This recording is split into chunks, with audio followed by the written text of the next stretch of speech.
ফারজানা সুমি, আপনার সময় 7 মিনিট। সময় শুরু করেন। বিসমিল্লাহির রহমানির রহিম। মাননীয় স্পিকার, আপনাকে ধন্যবাদ। গভীর কৃতজ্ঞতা প্রকাশ করছি এই উপমহাদেশের জননন্দিত জননেত্রী বঙ্গবন্ধু তনয়া গণতন্ত্রের মানসকন্যা মাননীয় প্রধানমন্ত্রীর প্রতি।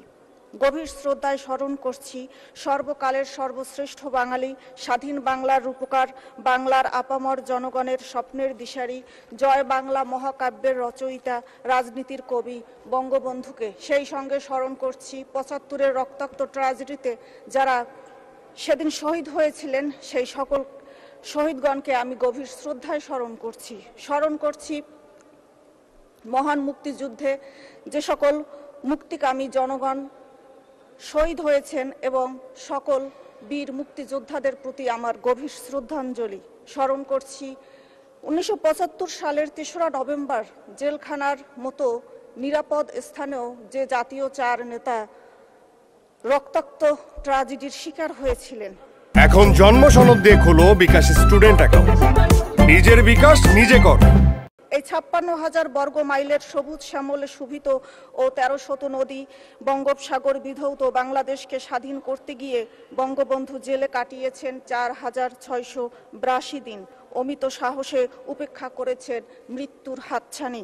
আজ তারই সুযোগ্য কন্যা সোনার বাংলা বিনির্মাণে বঙ্গবন্ধুর অসমাপ্ত ও মহান পরিকল্পনা অনুসারে এগিয়ে চলছেন দৃপ্ত পায়ে। আমাদের এবারের বাজেটের স্লোগান টেকসই উন্নয়নের পরিক্রমায় স্মার্ট বাংলাদেশের স্বপ্নযাত্রা। আয় ও ব্যয়ের সার্বিক অগ্রগতি বিবেচনায় সংশোধিত বাজেটে ৭,১৪,৪১৮ কোটি টাকা নির্ধারণের প্রস্তাব করেছেন মাননীয় অর্থমন্ত্রী। তার প্রতিও আমার গভীর কৃতজ্ঞতা। তিনি অক্লান্ত পরিশ্রম করে এই বাজেট নির্মাণ করেছেন। আমি বাজেট সম্পর্কে ওভাবে আলোচনা করতে পারবো না, কারণ আমি অর্থনীতির ছাত্রী না, বাংলা সাহিত্যের ছাত্রী।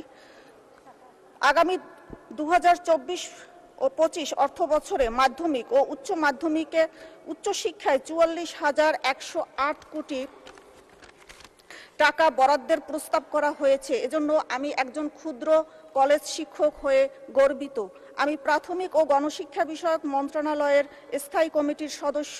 আমি আনন্দিত যে এই খাতে সরকার ৩৮,৮১৯ কোটি টাকা বরাদ্দের প্রস্তাব করেছেন।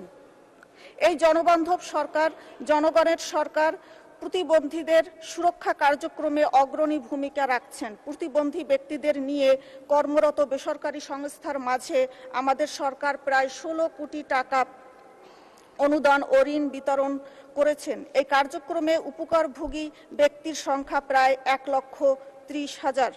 আমি সুবর্ণ নাগরিকদের নিয়ে কাজ করছি এবং ভবিষ্যতেও কাজ করতে চাই, কারণ সুবর্ণ নাগরিকদের কি কষ্ট সেটা আমরা বুঝি। আমাদের পরিবারেও একজন প্রতিবন্ধী ছিলেন। এখন জন্ম সনদ দিয়ে খোলো বিকাশ স্টুডেন্ট অ্যাকাউন্ট। নিজের বিকাশ নিজে কর। আমরা সরাসরি এর ভুক্তভোগী। এই প্রসঙ্গে একটি বিষয় উল্লেখ করছি। আমাদের বরগুনা সদর উপজেলায় জুবায়ের নামে ১৭ বছরের এক কিশোর খুব কঠিন ও দুরারোগ্য ব্যাধিতে ভুগছে। জুবায়েরের বাবা মা আমাকে অনুরোধ করেছে জুবায়েরের কথা যেন আমি জাতীয় সংসদে বলি। আমি তাদের প্রতি সম্মান রাখতে গিয়ে আজকে জুবায়ের, তোমার কথা আমি জাতীয় সংসদে বলছি। আমার বাবা সাবেক সংসদ সদস্য প্রয়াত দেলোয়ার হোসেন একজন বীর মুক্তিযোদ্ধা। মাননীয় প্রধানমন্ত্রীর নির্দেশনায় সকল শ্রেণীর বীর মুক্তিযোদ্ধাগণ মাসিক সম্মানী পাচ্ছেন ২০,০০০ টাকা। তবে আমি এই জাতীয় সংসদে একটি প্রস্তাবনা রাখছি, সেটা হলো আমাদের ৭১-এর বীর মুক্তিযোদ্ধাগণ আজ বয়সের ভারে রোগে আক্রান্ত হয়ে তারা প্রায় অচল হয়ে পড়েছেন। সেই কঠিন রোগে আক্রান্ত এবং বয়সের ভারে অসচ্ছল মুক্তিযোদ্ধাদের জন্য এই সম্মানী ২০,০০০ থেকে ২৫,০০০ টাকায় উন্নীত করার আমি বিনীত আবেদন জানাচ্ছি। মাননীয় প্রধানমন্ত্রী ও স্বাধীনতার রূপকার বঙ্গবন্ধু তনয়া অসচ্ছল বীর মুক্তিযোদ্ধাদের জন্য আবাসন নির্মাণের প্রকল্পের আওতায় ৩০,০০০ বীর নিবাস নির্মাণ কাজ চলমান রয়েছে। এই উদ্যোগ প্রমাণ করে আমাদের মমতাময়ী নেত্রী বীর মুক্তিযোদ্ধাদের প্রতি তিনি কতটা মমতা লালন করেন। আমি খুবই আনন্দিত, শুধু আমি না, যারা কিডনি জটিলতার রোগীর সন্তান আমরা সবাই অভিভূত যে কিডনি রোগীর ডায়ালিসিসে ব্যবহৃত হয় এমন দুটি অত্যাবশ্যকীয় উপকরণের আমদানিতে শুল্ক 10% থেকে হ্রাস করে 1% নির্ধারণ করার সুপারিশ করা হয়েছে।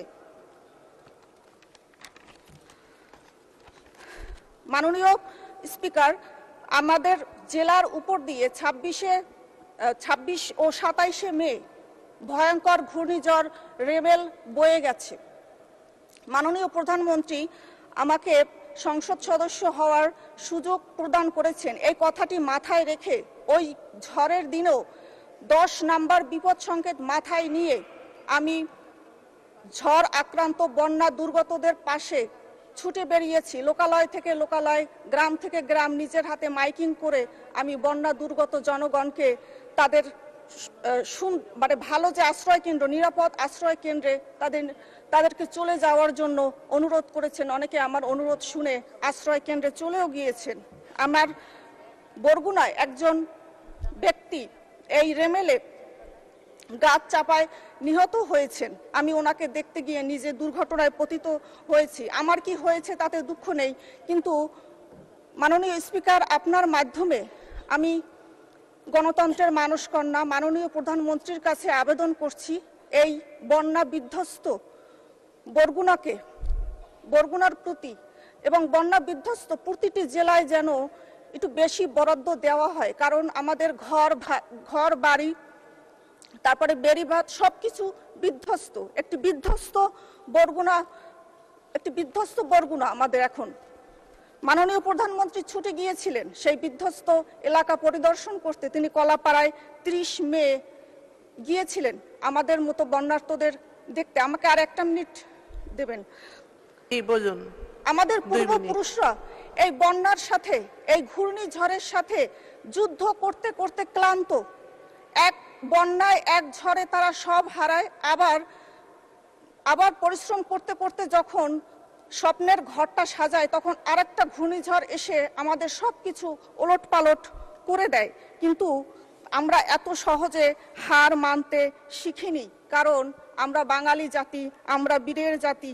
শত্রুর সাথে লড়াই করেছি, স্বপ্নের সাথে বাস, অস্ত্রেও শান দিয়েছি যেমন, শস্য করেছি চাষ, একই হাসি মুখে বাজায়েছি বাঁশি, গলায় পড়েছি ফাঁস, আপোষ করিনি কখনোই আমি, এই হলো ইতিহাস। এই ইতিহাস ভুলে যাব আজ আমি কি তেমন সন্তান, যখন আমার জনকের নাম শেখ মুজিবুর রহমান। তারই ইতিহাস প্রেরণায় আমি বাংলায় পথ চলি, চোখে নীল আকাশ, বুকে বিশ্বাস, পায়ে উর্বর পলি। আমরা বঙ্গবন্ধু কন্যার নেতৃত্বে যত বিপদ আসুক, বাধা আসুক, তার নেতৃত্বে আমরা এগিয়ে যাব। এ হোক আমাদের দৃপ্ত অঙ্গীকার।